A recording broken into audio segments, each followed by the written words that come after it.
오늘은 지난 퇴사 영상에 이어서 퇴사 관련된 2탄 찍어 보았는데요. 제가 만든 이 머핀 케이크 우유 먹으면서 한번 얘기 나눠보도록 하겠습니다. 일단 저는 24년 2월 중순에 5년차 다니는 회사를 퇴사를 했고요. 근데 제가 실질적으로는 자녀 연차를 소진하고 퇴사를 한 거여서 현재는 퇴사한 지 한 달 정도 되었습니다. 퇴사한다고 했을 때 주변 반응은 우선 가족들은 드디어 뭔가 올 것이 왔구나라는 반응이었던 것 같아요. 제가 자주 오랫동안 저 퇴사할 거라고 저 그만둘 거라는 얘기를 굉장히 오랫동안 해왔어요. 근데 그때마다 가벼운 그런 상황에서 말씀을 드렸지만 저는 진심으로 매번 말씀을 드렸던 거였거든요. 가족들은 그래. 너가 얼마나 오랫동안 고민하고 내린 결정이겠어. 라고 하시면서 약간 아쉬움을 갖고, 그래. 그렇게 하렴. 이렇게 말씀해 주셨던 것 같아요. 그리고 저희 가장 가까이에 있는 남편 같은 경우에는 제가 너무 많은 스트레스를 받고 또 남편한테도 그만두고 싶다는 말을 많이 했었거든요. 그래서 좀 남편도 살짝 아쉬움은 있지만 아쉬움보다 제가 그만두고 조금 스트레스를 덜 받기를 원했던 것 같습니다. 반면에 회사에서는 제가 회사에서 힘들다 아니면은 뭐 퇴사하고 싶다 이런 말을 일절 해본 적이 없어요. 그래서 조금은 놀랐던 반응이었던 것 같습니다. 그리고 제가 퇴사한 사유는 첫 번째로는 적성에 맞지 않아서입니다. 경영학부를 졸업을 했는데 그 전공 수업 중에 유일하게 제가 싫어하는 과목이 회계였어요. 그래서 회계는 나랑 맞지 않는 과목이야. 나랑 전혀 상관없는 분야야 라고 생각을 하고 회계는 점점 멀리 했어요. 그래서 취업 준비할 때도 회계 관련된 부서는 전혀 준비를 하지 않았는데 제가 취업 준비 기간이 워낙 길어지다 보니까 묻지마 지원을 하게 됩니다. 그런데 저도 정말 아무 생각 없이 넣은 건 아니고요. 그렇게 회계 과목을 싫어하면서도 재무팀에 지원을 하게 된 계기가 있는데요.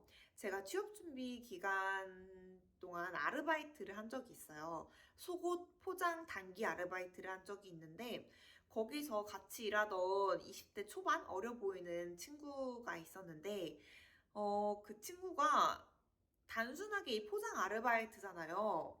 심지어 정규직도 아니고 아르바이트인데 굉장히 성실하게 그리고 굉장히 열심히 포장을 하는 거예요. 그래서 그 친구를 보면서 왜 저렇게까지 열심히 해야 될까 싶었는데 그 친구가 열심히 한다는 게 여기저기 뭐 소문이 퍼지게 되고 그 친구가 결국 정규직으로 전환이 돼서 입사를 하게 됩니다. 근데 그 친구를 보면서 제가 느꼈던 게 정말 중요한 거는 어떤 주변의 상황이나 환경이 아니라 내가 어떠한 마음가짐으로 어떠한 태도로 그 일에 임하느냐가 정말 중요하다라는 거를 그 친구를 보면서 저는 깨닫게 됩니다. 그래서 결국 내가 정말 가고 싶어 하는 기업에 입사하는 게 중요한 게 아니라 내가 어떠한 태도로 임하냐에 따라서 내가 가져갈 수 있는 내가 단순한 이 속옷 포장 아르바이트에서도 이렇게 느낀 게 있으면 일반 기업에 입사하면 더 많이 내가 얻고 성장할 수 있는 기회가 많겠다. 단, 내 태도가 어떠냐에 따라서. 이렇게 결론을 내게 됩니다. 내가 원하는 기업이 나를 받아주지 않는다라면은 우선 나를 받아주는 기업에 입사를 해서 일을 해보고 그 속에서 얻을 수 있는 것들을 쏙쏙 빼먹어보자. 라고 생각을 하고 저를 처음으로 최종 합격해준 회사에 입사를 합니다. 그렇게 회사에 입사를 하게 됐는데요. 적성에 정말 맞지 않았어요. 보통 직업을 고를 때 고민하시는 게 잘하는 일을 할까요? 좋아하는 일을 할까요? 라고 고민을 많이 하시더라고요. 저는 제가 잘하는 일도 좋아하는 일도 아닌 걸 직업으로 삼게 된 거죠. 그러니까 이걸 지속할 수 있는 힘이 너무 부족한 거예요. 일을 하면서도 여긴 어디 나는 누구 이런 생각이 자꾸 들고 출근하기 전날 밤에는 내일 또 출근이네. 자고 일어나면은 또 출근해야 되는구나. 그리고 또 다음날 눈 뜨고 일어나면은 이제 진짜 출근할 시간이 다가왔네. 한숨 쉬고 출근하는 중에는 아, 이제 진짜 회사로 가고 있구나. 가서 또 일해야 되네. 한숨 쉬고. 또 회사에 도착해서는 아, 진짜 회사 도착했네. 오늘 또 답답한 일을 해야 되는구나. 또 퇴근하면은 퇴근해서 좋은 것보다는 아, 오늘 무사히 일 끝냈네. 근데 내일 또 이 회사를 출근을 해야 된다고? 이러면서 또 한숨을 쉬고. 이런 부정적인 생각이 꼬리에 꼬리를 물고 악순환이 됐었어요. 그래도 제가 월급을 받잖아요. 내가 그래도 밥값은 해야지라는 생각이 너무 강해서 저는 평일에도 야근을 하고 주말 출근도 하고 평일 주말 뭐 가릴 것 없이 회계 공부를 정말 열심히 했어요. 그런데 이게 제가 좋아서 하는 일이 아니다 보니까 자꾸 이 정도만 공부하면 돼, 이 정도만 하면 돼 라고 한계를 두더라고요. 제 성격상 저는 조금 열정적인 사람이어서 제가 몸담고 있는 분야에 푹 빠져서 열정적으로 일을 해야지 활력이 돋는 사람이거든요. 근데 좋아하지 않다 보니까 뜨뜻미지근하게 적당한 노력을 기울이려고 하는 저를 발견하게 됩니다. 그래서 이 분야로 내가 앞으로 짧게는 뭐 2, 3년, 길게는 10년 이상 몸담고 싶은 분야가 아니면은 더 늦기 전에 지금 바로 그만둬야겠다라고 생각을 하게 됩니다. 두 번째는 인간관계 또는 조직 문화라고 볼 수 있는데요. 누가 저를 막 못 살게 굴고 그런 건 전혀 없었어요. 그런데 부서 윗분들이 추구하는 그런 스타일이나 방향이 제 가치관과는 전혀 맞지가 않았어요. 저희 부서 선배가 얘기해 주기로는 저희 부서의 장이라는 분이 애들은 가스라이팅을 시켜야 돼. 그래야 이 업무가 자기 업무인 줄 알아. 이런 식으로 뭐 뒤에서 얘기를 하고 다니신다고 해요. 그런 얘기를 듣고 나니까 이분이 하는 말이나 행동이 너무 불합리한 게 많고 좀 선을 넘는다라는 부분이 굉장히 많았어요.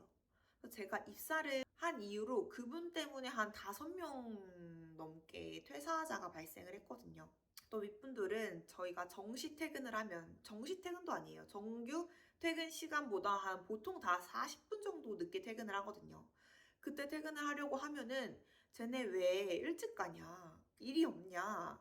애들 숙제 줘라 하면서 각자 회계 관련된 뭐 책 한 권씩 정해서 공부를 하고 매일 퇴근 시간 이후에 다 같이 스터디룸에 모여서 한 명씩 PPT 발표를 해라. 뭐 이런 식으로도 제가 느끼기에는 조금 선을 넘지 않았나 하는 그런 행동들이 조금 많이 있었어요. 물론 제가 회계를 정말 좋아하고 앞으로 이 분야에 있어서 더 일을 하고 싶다라는 생각이 있으면 이런 것들이 자극제가 될 법도 한데 일단 저는 회계에 뜻이 없었고 주어진 만큼 일하는 것도 벅찼기 때문에 이런 조직 문화나 인간관계가 조금 어렵게 다가왔었습니다.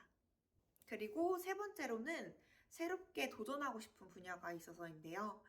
어, 제가 회계가 적성에 맞지 않는다고 했잖아요. 그래서 이제는 적성에 맞는 일을 해야겠다 싶어서 딱 하고 싶은 일이 있었어요. 그런데 이게 현실적으로 또 이것저것 알아보니까 많은 어려움이 있더라고요.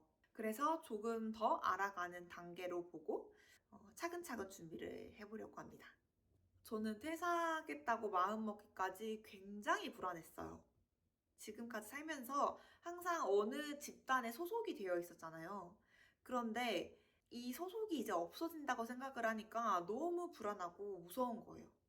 근데 생각을 해보면 저희가 보통 생각을 하는 게 학교에 입학하고 또 회사에 취직하고 이런 어느 집단에 소속되어 있는 것들이 자연스럽고 당연하다라는 인식이 있잖아요. 대다수의 사람들이 그 루트로 살아가기도 하고 까지 사고방식이나 환경으로 인해서 지금 내가 퇴사한다는 거는 불안한 감정이 들 수밖에 없더라고요.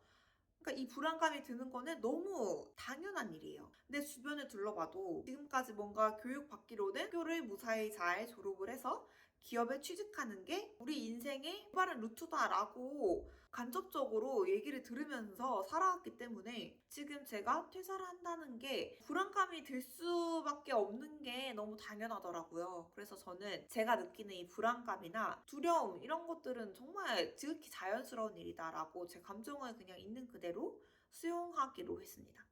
우리가 지금 100세 넘어서까지 살 수 있는데 지금 당장의 이 불안함 때문에 성급하게 결정을 하게 되면은 나중에 가서도 또 후회를 할 것 같다라는 생각이 드는 거죠.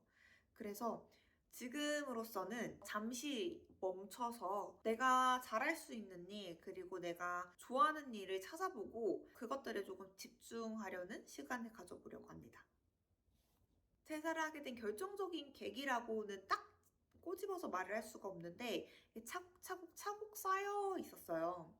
제가 저를 봤는데 어느 순간 너무 사람이 지쳐 있는 거예요. 그래서 회사 얘기만 나와도 눈물이 막 주룩주룩 나오고 회사 출근한다고 생각하면은 입맛도 없고 속도 안 좋아지고 눈물도 나오고 상태가 조금 안 좋았어요. 내가 잘 먹고 잘 살려고 이 회사 들어온 건데 내가 이렇게 고통받고 스트레스 받으면서 계속 다녀야 될 일인가? 라는 생각이 들더라고요. 이 회사를 선택한 것도 나고 이 회사랑 연을 끊을 수 있는 것도 나뿐인데 주변에서 아무도 너 그만두지 마 라고 하는 사람이 없는데 나는 왜 결정을 못 내리고 있는 건가? 뭐 이런 생각이 들면서 제가 너무 힘들어하는 모습이 보이니까 지금 나를 이 안 좋은 환경으로부터 벗어나게 해줘야겠다라는 생각이 들었어요.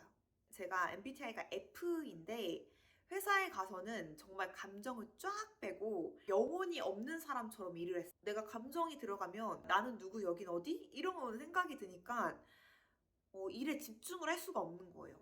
내가 왜 이 일을 계속하고 있어야 돼? 나 일하기 너무 싫어. 이런 생각이 머릿속을 지배하니까 일의 효율도 떨어지고 집중도 못하게 되고 그래서 나는 근무 시간에 일하고 그냥 갈 사람이다. 이런 생각만 마인드만 장착하고 감정 없이 그냥 일을 합니다. 또 주말 같은 경우에도 제가 약속을 거의 못 잡았어요. 왜냐면은 평일에 너무 에너지를 쫙 빼다 보니까는 주말만큼은 내가 이 없어진 에너지를 조금 채워야 되겠다. 그렇지 않으면은 나는 다음 주에 또 일을 지속해서 할 수가 없는 거예요. 에너지를 내가 집에서 온전히 충전을 해야지 다음 주에 내가 다시 일을 할 수 있기 때문에 주말에 사람들이랑 약속을 거의 안 잡으려고 했어요. 주말에 누군가를 만나면은 그 사람과 만난 시간만큼 내 출근 시간이 앞당겨져 오는 거기 때문에 거기에서 오는 불안감이나 압박감이 커서 저는 웬만하면은 주말에도 혼자서 시간을 보내려고 했습니다.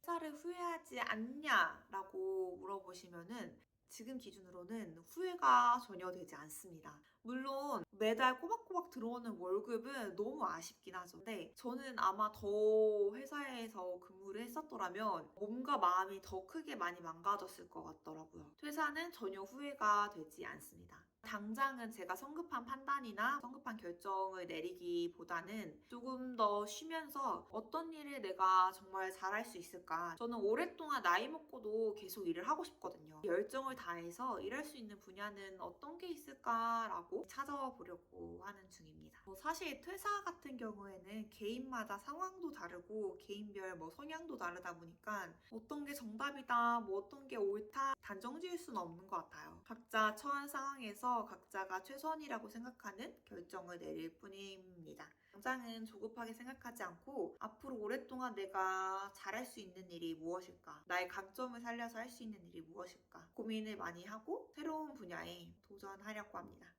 여기까지 제 퇴사 스토리였고요. 시청해주셔서 감사합니다.